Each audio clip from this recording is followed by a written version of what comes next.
من علم فيه وتعلم من أكرمه فهو مكرم وجزاء الحسنى إحسان.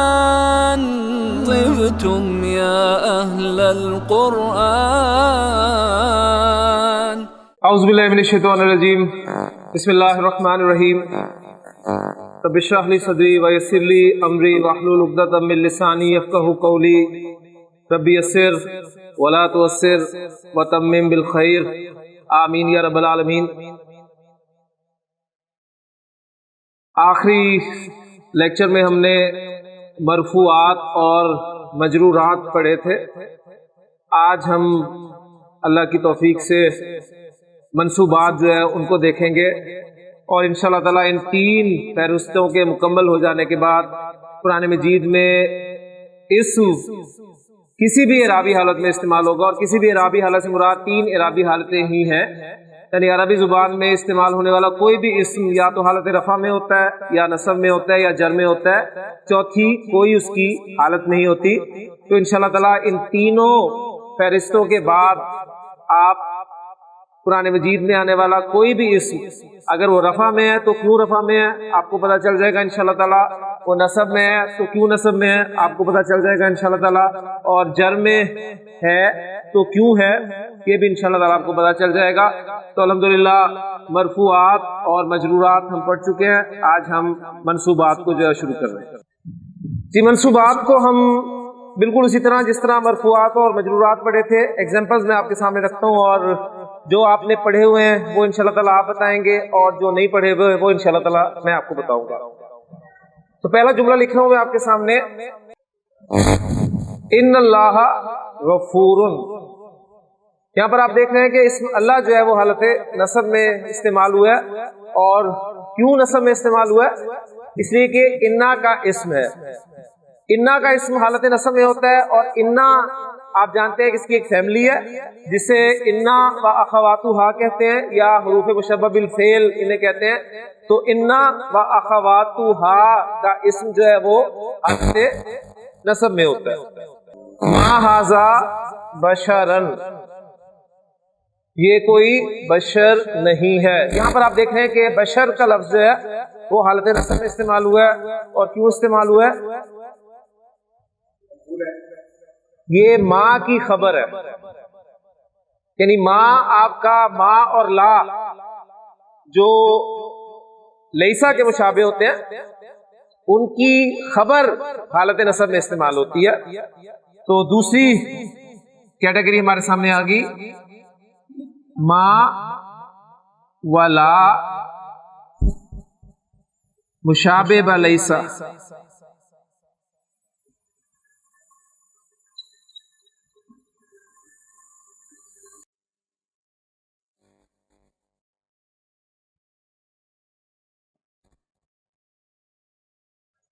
ان کی خبر یعنی ماں ہوگا، لا ہوگا، اور لیسا ظاہر بات ہے لیسا کے مشابہ ہیں تو لیسا کی خبر تو ظاہر بات ہے ہوگی حالت نصب میں. تو دوسری کیٹیگری آپ کے سامنے آ جائے، لا ریب فی القرآن. قرآن میں کسی قسم کا شک نہیں. یہاں پر آپ دیکھ رہے ہیں کہ ریبہ اسم جو ہے یہ حالت نصب میں استعمال ہوا ہے. اور کیوں استعمال ہوا ہے؟ کہ لائے نفی جنس کا اسم، لائے نفی جنس کا اسم بھی حالت نصب میں ہوتا ہے. یا عبداللہ، اے عبداللہ، اے اللہ کے بندے. یہاں پر آپ دیکھیں کہ اب کا لفظ جو ہے وہ بھی حالت نصب میں استعمال ہوا ہے. تو یہ حالت نصب میں کیوں استعمال ہوا ہے؟ منادا مضاف جو ہے وہ آپ کا حالت نصب میں ہوتا ہے. خلق اللہ الانسان، اللہ نے انسان کو پیدا کیا. یہاں پر آپ دیکھ رہے ہیں کہ الانسان جو اسم ہے یہ حالت نصب میں استعمال ہوا ہے. کیوں ہے؟ مفعول کے طور پہ. تو مفعول جو ہے وہ آپ کا حالت نصب میں استعمال ہوتا ہے. اب یہاں پر ایک چیز ہم مزید پڑھیں گے کہ گرامر کی کتابوں میں آپ کو ایک ٹاپک ملے گا مفاعیل خمسہ کے نام سے. مفاعیل خمسہ یعنی 5 مفعول. یعنی مفعول کی گرامر والے 5 اقسام کرتے ہیں. ہم نے ابھی تک صرف ایک مفعول پڑھا ہے جو کہ آپ دیکھ رہے ہیں کہ خلق اللہ الانسان میں آیا ہے، یا جو ہم نے ایگزامپلس پڑھی ہیں ضرب زید حامدا، یا دوسری ایگزامپل جتنے بھی آپ نے دیکھے جن میں ہم نے مفعول کو استعمال کیا، وہ مفعول جو تھا آپ کا یہ مفعول کی پہلی قسم ہم نے پڑھی. لیکن مفعول کی اس قسم کے علاوہ مزید 4 اقسام ہیں جو انشاءاللہ تعالی میں اب آپ کو پڑھاؤں گا. تو یہ ٹاپک آپ کو گرامر کی کتابوں میں مفاعیل خمسہ کے نام سے ملے گا. اس میں پہلا مفعول یہ ہے. اب چونکہ کافی سارے مفعول آ گئے تو ظاہر بات ہے اس مفعول کو ہمیں ایک نام دینا پڑے گا ان 4 سے مختلف کرنے کے لیے، ورنہ یہ بھی مفعول وہ 4 بھی مفعول تو پتہ کیسے چلے گا کہ کون سا مفعول ہے. تو جب تک ایک پڑھا ہو اس وقت تک تو مفعول کافی ہے. جیسے کلاس میں اگر ایک عبداللہ ہو تو کوئی مسئلہ نہیں ہوتا، آپ عبداللہ کہہ کے اسے پکار سکتے ہیں. لیکن اگر کوئی دوسرا عبداللہ بھی آ جائے تو ظاہر بات ہے آپ جب عبداللہ کہیں گے تو دونوں جو ہیں وہ متوجہ ہوں گے. پھر آپ کو دونوں میں فرق کرنے کے لیے کوئی نہ کوئی نام میں تبدیلی کرنی پڑے گی، یا تو والد کا نام بولنا پڑے گا، یا پھر عبداللہ سینئر یا عبداللہ جونیئر کچھ ایسا لفظ لگانا پڑے گا جس سے فرق پڑ جائے. اسی طرح اگر تیسرا کوئی اسٹوڈنٹ آتا ہے وہ بھی عبداللہ ہے تو ظاہر بات ہے اس کے ساتھ بھی کچھ نہ کچھ لگانا پڑے گا. تو اب تک ہم مفعول کی چونکہ ایک ہی قسم پڑھ چکے ہیں اس لیے مفعول ہی کافی ہے. لیکن اب چونکہ مفعول کی مزید 4 اقسام آ رہی ہیں تو اس مفعول کو اب ہم نام دینے لگے ہیں. یہ مفعول بھی کہلاتا ہے. گرامر کی کتابوں میں آپ کو یہ مفعول بھی کے نام سے ملے گا. اب باقی جو 4 مفاعیل ہیں وہ میں آپ کے سامنے لکھ لوں. مفاعیل خمسہ میں پہلا آپ کا مفعول بھی ہو گیا. دوسرا آپ کو ملے گا مفعول لہو. مفعول لہو کسے کہتے ہیں؟ پہلی بات یہ کہ مفعول آپ کا حالت نصب میں ہوتا ہے. دوسری بات مفعول بھی وہ مفعول ہوتا ہے، وہ اسم ہوتا ہے جس میں فعل واقع ہوتا ہے. جس میں فعل واقع ہو اسے مفعول بھی کہتے ہیں. مفعول لہو کسے کہتے ہیں؟ فعل کے واقع ہونے کی وجہ بیان کرنے کے لیے آتا ہے. فعل کے واقع ہونے کی وجہ بیان کرنے کے لیے آتا ہے. مثلا میں کہتا ہوں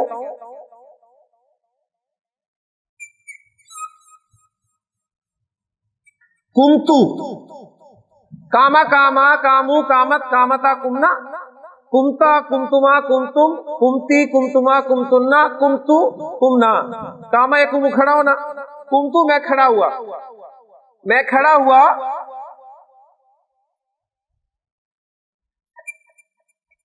اکرامن، اکرام کے لیے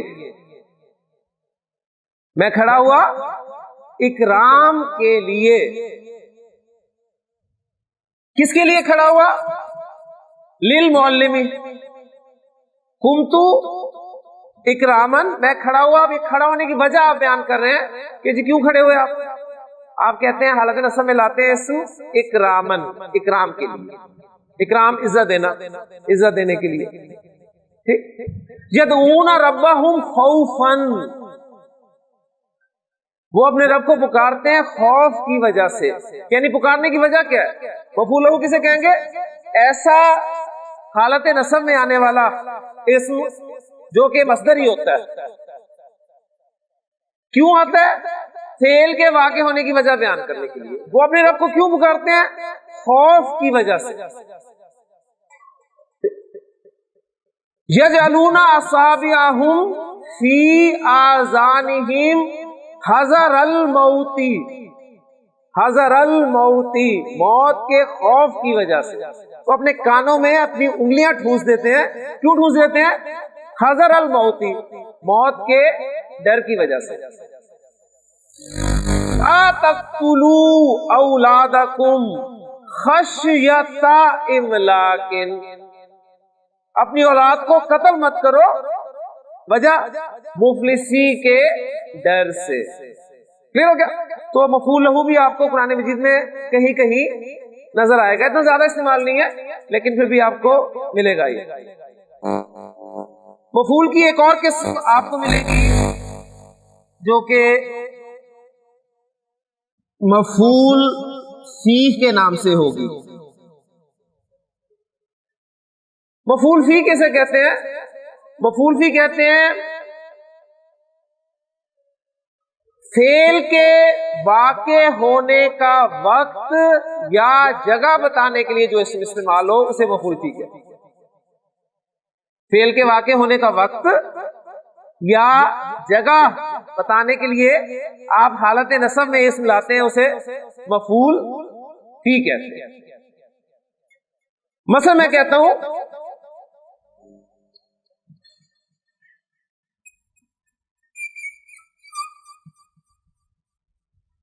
ذهبت الى لاہور، میں لاہور گیا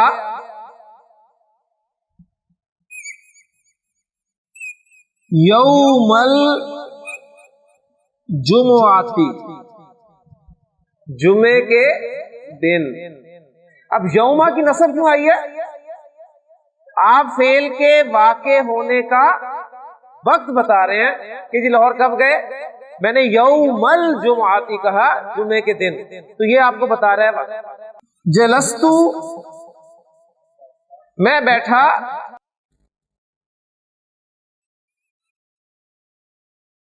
خلف زیدن،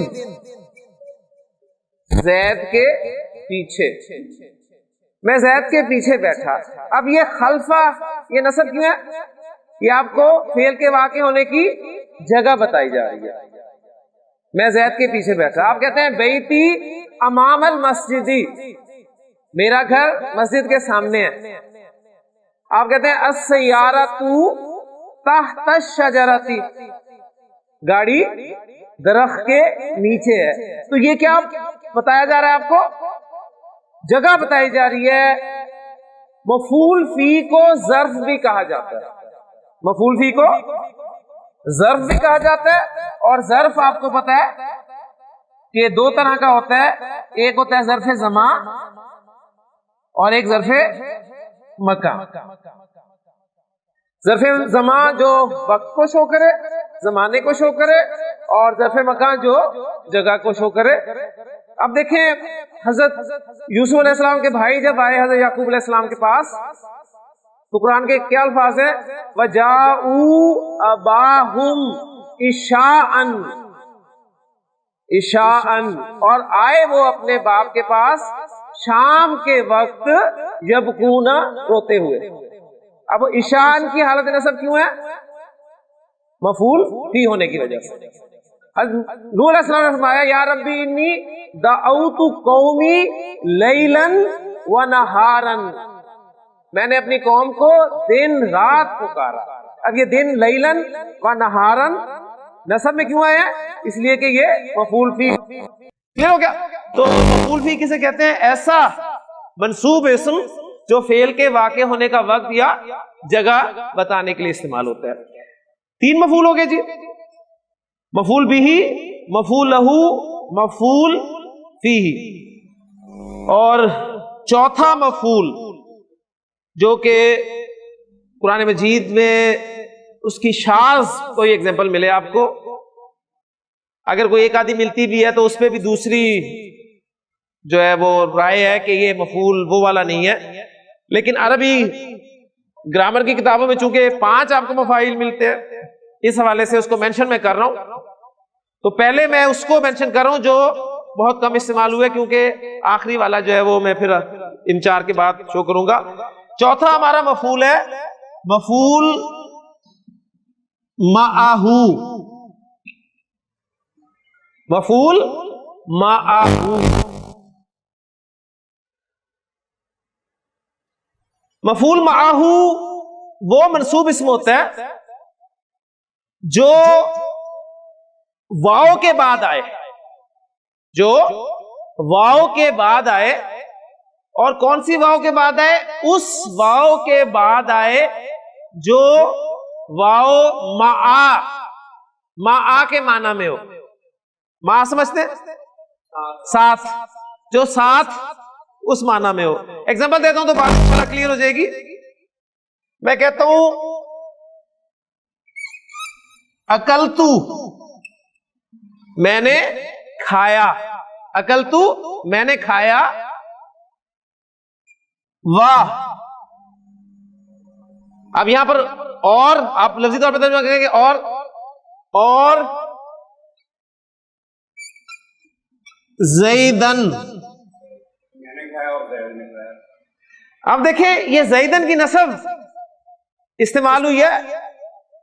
اس سے پہلے واو آیا ہے اور یہ واو جو ہے ماں کے معنی میں ہے، یعنی میں نے زید کے ساتھ کھایا. میں نے زید کے ساتھ کھایا. تو اکلتو و زیدن. ٹھیک، ورنہ دیکھیں نا آپ کہنا زید نے اور میں نے کھایا تو پھر اس کی عربی تو اور ہوگی نا. اور کے معنی میں لیں تو پھر اور عربی ہوگی اس کی. یعنی اکلتو میں نے کھایا، و زیدن اور زید نے بھی کھایا اگر اور کے معنی میں لیں. لیکن یہاں پر یہ واو جو ہے یہ مع کے معنی میں استعمال ہوئی ہے، اس لیے اس کے بعد جو اسم حالت نصب میں ہوگا یہ مفعول معہ کہلاتا ہے. مثلا آپ کہتے ہیں ذہبتو و حامدن، میں حامد کے ساتھ گیا. ذہبتو و حامدن، میں حامد کے ساتھ گیا. تو یہ مفعول معہ کہلاتا ہے. اور قرآن میں نے جیسے عرض کیا کہ اس کی ایگزامپل آپ کو کوئی ایک آدھی ایگزامپل مل جائے گی، زیادہ اس کا استعمال نہیں ہے. تو یہ 4 مفعول ذرا دوبارہ دہرا لیں.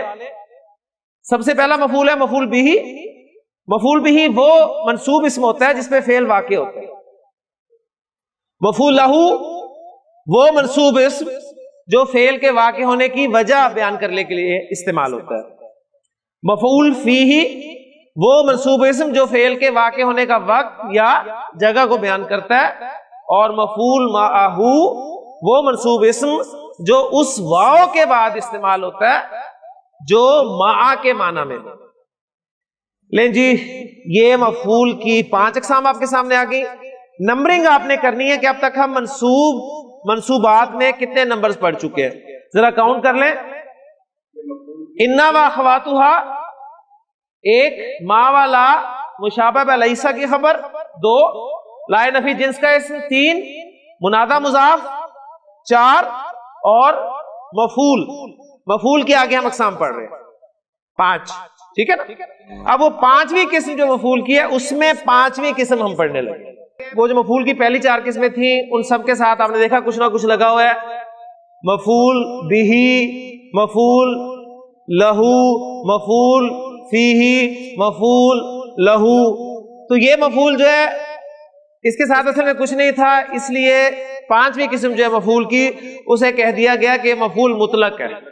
مفعول مطلق کیا ہوتا ہے؟ مصدر ہوتا ہے جو اپنے سے پہلے والے فعل کے معنی میں ہوتا ہے. اپنے سے پہلے جو فعل ہوتا ہے اسی معنی میں ہوتا ہے. مثلا دیکھیں میں آپ کے سامنے ایگزامپل رکھتا ہوں، بات کلیئر ہو جائے گی. میں آپ کو کہتا ہوں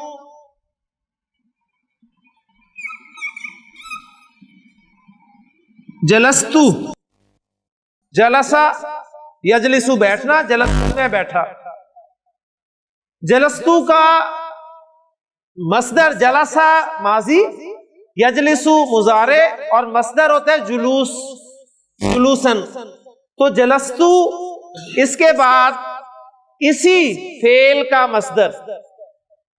کا مصدر میں حالت نصب میں لے آؤں، کہوں جلستو جلوسن.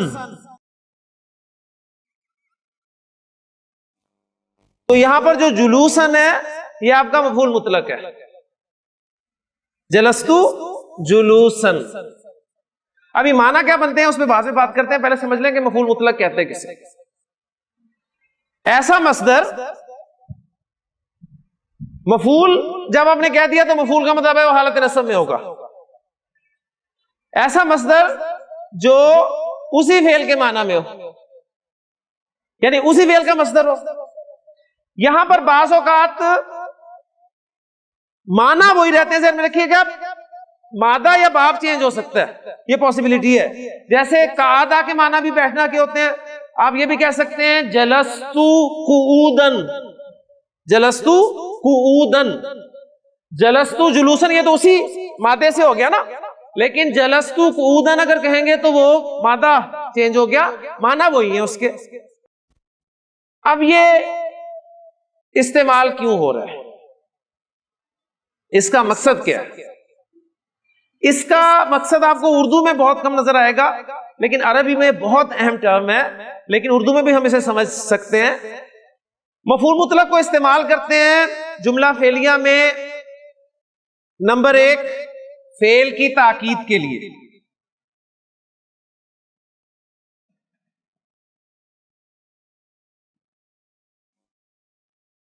فعل کی تاکید کے لیے۔ فعل کی تاکید سے کیا مراد ہے؟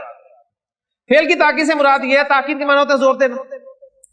میں کہتا ہوں ضربت زیدن، زیادہ آسان سمجھ آئے گی آپ کو ایگزامپل۔ میں نے کہا ضربت زیدن، میں نے زید کو مارا۔ آپ نے یہ جملہ میرے منہ سے سنا تو آپ نے کہا نہیں سر نے کہا مارا ہوگا،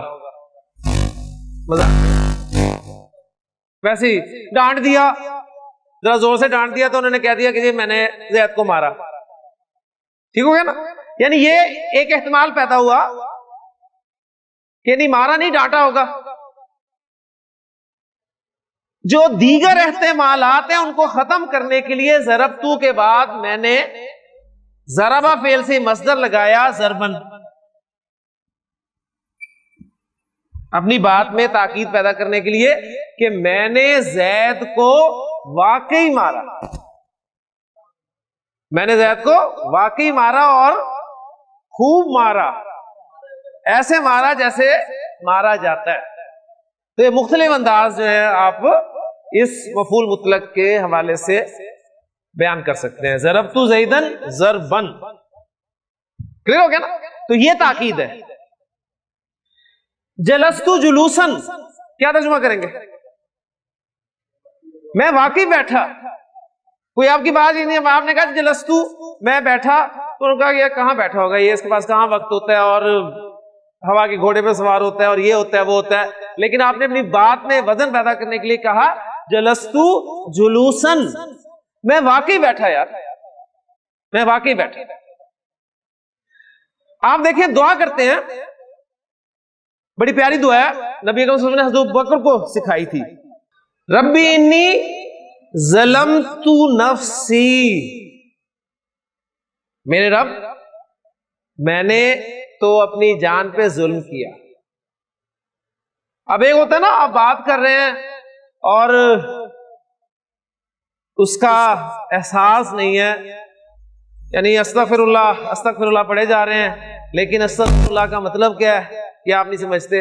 اب اس میں زور پیدا کرنے کے لیے آپ کہتے ہیں ربی انی ظلمت نفسی ظلمن، اے میرے رب میں نے اپنی جان پر واقعی ظلم کیا، یعنی آپ کو احساس ہے اس بات کا کہ میں نے واقعی اپنی جان پہ ظلم کیا، اور پھر اس ظلم کی صفت بھی آگے لا رہے ہیں، دیکھیں کتنا زور ہے اس میں، ظلمن کثیرن،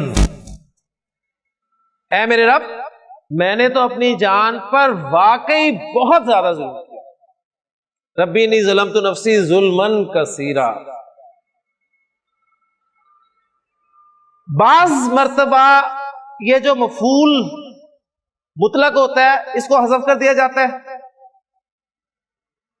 آپ کو ملے گا اذکروا اللہ، اذکروا تم یاد کرو، اللہ اللہ کو، کثیرن، اب یہ کثیرن آیا ہے، اصل کیا تھا ذکرن کثیرن، اللہ کو خوب یاد کرو، اللہ کو بہت زیادہ کرو، ایسے یاد کرو جیسے یاد کرنے کا حق ہے۔ تو بعض اوقات اس کو مفعول مطلق کو حذف کر دیا اور وہ جو صفت تھی اس کو مینشن کر دیا۔ تو یہاں پر آپ کو کثیرن کوئی پوچھے جی کثیرن حالت رسم میں کیوں ہے، تو آپ کہیں گے مفعول مطلق ہے، تو کہیں گے مفعول مطلق ہے، مفعول مطلق کثیرن جو ہے یہ تو اس کے نہ مادے کے ساتھ کوئی تعلق ہے نہ ان معنی میں ہے، تو پھر آپ کہیں گے کہ اس سے پہلے اصل میں وہ ذکرن جو تھا وہ محذوف ہے اور اس کی صفت یہاں پر استعمال کر دی گئی، موصوف کو حذف کر دیا گیا۔ اسی طرح ہم دیکھتے ہیں، کل میں نے آپ کو لائے نہیں پڑھاتے ہوئے ایگزامپل دی تھی، وَبِالْوَالِدَيْنِ إِحْسَانًا،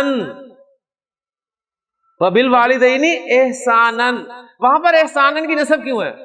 اصل میں احسنو فعل حذف کر دیا گیا، اس فعل کو حذف کر دیا گیا، یعنی احسنو بالوالدین احسانن، اور والدین کے ساتھ ایسے حسن سلوک کرو جیسا کہ حسن سلوک کرنے کا حق ہے۔ کلیئر ہو گیا؟ اسی طرح آپ دیکھیں، کہتے ہیں سبحان اللہ،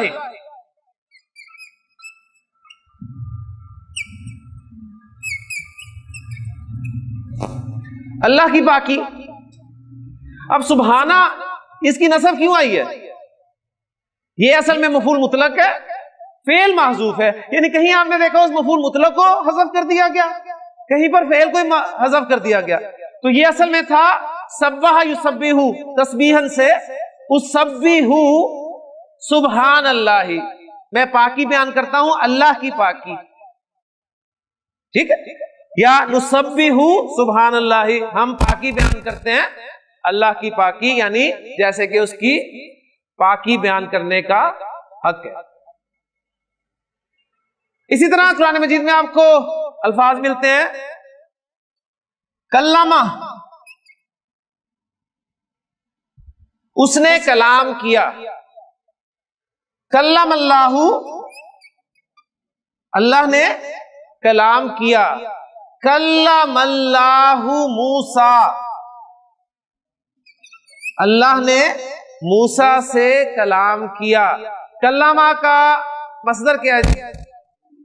کلمہ یکلم تکلیما، اب وہ مصدر میں لا رہا ہوں حالت نصب میں،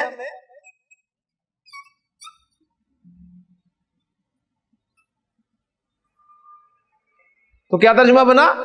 کلم اللہ موسیٰ تکلیما، اللہ نے موسیٰ سے، ایک ترجمہ تو یہ ہو سکتا ہے خوب باتیں کی، یا دوسرا یہ کہ اللہ نے موسیٰ سے کلام کیا جیسے کلام کیا جاتا ہے، یعنی واقعی کلام کیا۔ اس کو دیکھیں نا، آپ کے سامنے جملہ آیا تو ذہن میں خیال آیا کہ اللہ کہاں کلام کرتا ہے؟ اللہ نے وحی کی ہوگی، اس کو کلام سے تشبیہ دے دی؟ نہیں، اس احتمال کو ختم کرنے کے لیے تکلیماً مفعول مطلق لایا گیا کہ اللہ نے موسیٰ سے کلام کیا جیسے کلام کیا جاتا ہے۔ تو اللہ نے موسیٰ علیہ السلام سے باتیں کی ہیں، واقعی باتیں کی ہیں، تبھی تو باتیں کرنے کے بعد اب وہ دیکھیں اوٹ ہے نا، اب جب اوٹ ہو اور باتیں ہو رہی ہو تو پھر ایک خواہش دل میں پیدا ہوتی ہے کہ اب ذرا دیکھا بھی جائے، تو اسی خواہش کا اظہار حضرت موسیٰ علیہ السلام نے کیا تھا کہ ربی ارنی انظر الیک، اے اللہ میں تجھے دیکھنا چاہتا ہوں۔ تو کیا فرمایا؟ لن ترانی، لن ہرگز نہیں، لن ترانی یا موسیٰ تو مجھے ہرگز نہیں دیکھ پائے گا۔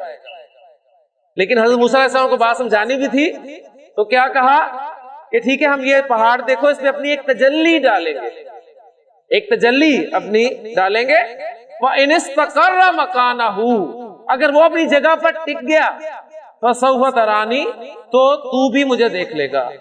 فَلَمَّا تَجَلَّى الْجَبَلِ، جب اس کے رب نے پہاڑ پر تجلی کی تو جَعَلَهُ دَكًّا، اسے ریزہ ریزہ کر دیا اور موسیٰ علیہ السلام بے ہوش ہو کے گر پڑے۔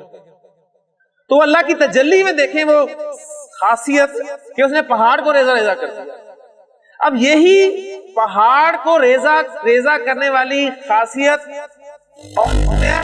اللہ کے کلام میں، لو انزلنا هذا القرآن على جبل لرأيته خاشعا متصدعا من خشية الله، تو وہی خصوصیت اللہ کے کلام میں ہے۔ تو اس کلام میں وہ تاثیر ہے جو ریزہ ریزہ کر دیتی ہے۔ تو ہمارے دلوں کی سختی ہے کہ ہمارے دل جو ہیں وہ کلام اللہ سن کر بھی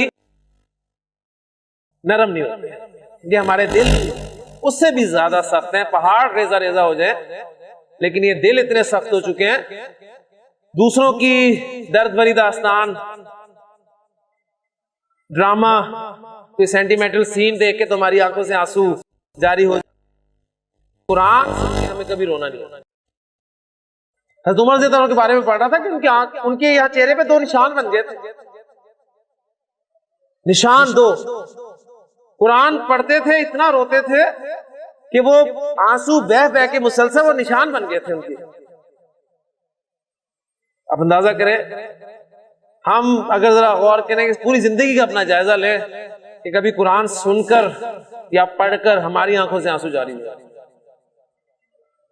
اللہ توفیق دے ہمیں دل، یہی نا حضرت ابوبکر رضی اللہ عنہ جب نجران کے عیسائی انہیں حضرت ابوبکر نے قرآن سنایا تو وہ رونے لگ گئے، ان کی آنکھوں سے آنسو جاری ہو گئے۔ تو حضرت ابوبکر نے پتا کیا کہا؟ حضرت ابوبکر نے کہا کہ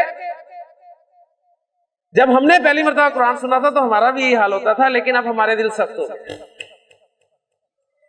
لیکن حضرت ابوبکر کا آپ کو پتہ ہی ہے، حضرت ابوبکر جیسے رقیق القلب شخص کون ہو سکتے تھے کہ حضرت عائشہ رضی اللہ عنہا نے فرمایا تھا کہ اللہ کے رسول کسی اور کو آگے کر دیں نماز کے لیے، ابوبکر کو نہ کھڑا کرے، ان کے لیے نماز پڑھانی مشکل ہو جائے گی۔ لیکن آپ نے کہا نہیں ابوبکر ہی پڑھائیں گے رضی اللہ تعالیٰ عنہ۔ تو لیکن بات ہے کہ ہم شاید وہ سن کے سنو گے، تو قرآن میں بہرحال وہ تاثیر ہے کہ یہ دلوں کو نرم کرتی ہے، یہی وہ آپ کہہ لیں کہ حل ہے جو اس دل کی سختی میں چلانے کے کام آتا ہے۔ بہرحال مفعول مطلق جی کچھ کوشش کی میں نے آپ کو سمجھانے کے لیے، مفعول مطلق آتا ہے تاکید کے لیے اور زیادہ استعمال اس کا یہی ہے، قرآن مجید میں زیادہ استعمال اس کا یہی ہے۔ ہر جگہ مفعول مطلق کا ترجمہ کرنے کی ضرورت نہیں ہے۔ جلستو جلوسن، میں بیٹھا بیٹھنا، یہ کیا ترجمہ ہو؟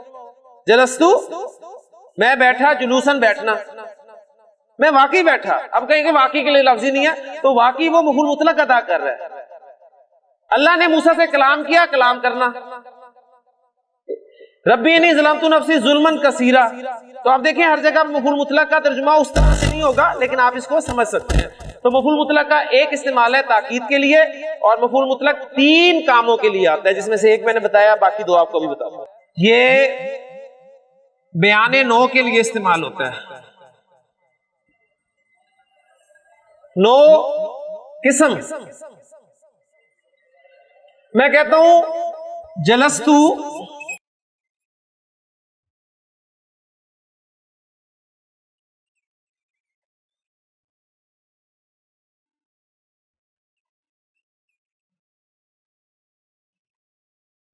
جلسۃ المعلم، جلستو جلسۃ المعلم، یہ جلسہ یہاں پر مضاف ہو کر آ رہا ہے، تو مفعول مطلق مضاف ہو کر آ رہا ہے، لیکن اسی جلستو کا مصدر ہے۔ تو میں آپ کو پہلے بتا چکا ہوں کہ ایک فعل کے کئی کے مصادر آپ کو ملیں گے۔ جلستو جلسۃ المعلم، یہ جلسہ آیا ہے نو بیان کرنے کے لیے، یعنی میں استاد کے بیٹھنے کی طرح بیٹھا، جس طرح استاد بیٹھتا ہے نا، میں اس طرح بیٹھا، یہ اس نو کو بیان کر رہا ہے۔ جلستو جلسۃ المعلم، میں معلم کا بیٹھنا بیٹھا، لفظی ترجمہ ہوگا میں بیٹھا، معلم کا بیٹھنا، جیسے معلم کی طرح بیٹھا، یعنی جیسے معلم بیٹھتا ہے میں اس کے انداز میں اسی طرز پر بیٹھا۔ کم استعمال ہے، اصل زیادہ استعمال مفعول مطلق کا آپ کو قرآن کے حوالے سے ملے گا، وہ تاکیدی ہے۔ تیسرا ہے مفعول مطلق کا استعمال، وہ ہے یہ تعداد بتانے کے لیے استعمال ہوتا ہے، تعداد کے لیے۔ میں کہتا ہوں جلستو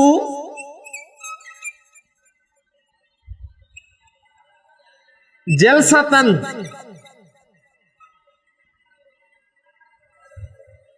جلستو جلستن، وہ تھا جلستن، یہ ہے جلستن۔ فرق کس چیز کا؟ زیر پر کا فرق، یہ فرق ہے۔ تو یہ بھی مصدر ہے، یہ بھی مصدر ہے۔ جب مفعول مطلق فعلتن کے وزن پہ آئے تو وہ نو کے لیے ہوگا، اور جب مفعول مطلق فعلتن کے وزن پر آئے تو وہ تعداد کے لیے ہوگا۔ جلستو جلستن کیا ترجمہ ہے؟ میں ایک مرتبہ بیٹھا، میں ایک مرتبہ وہاں پر بیٹھا۔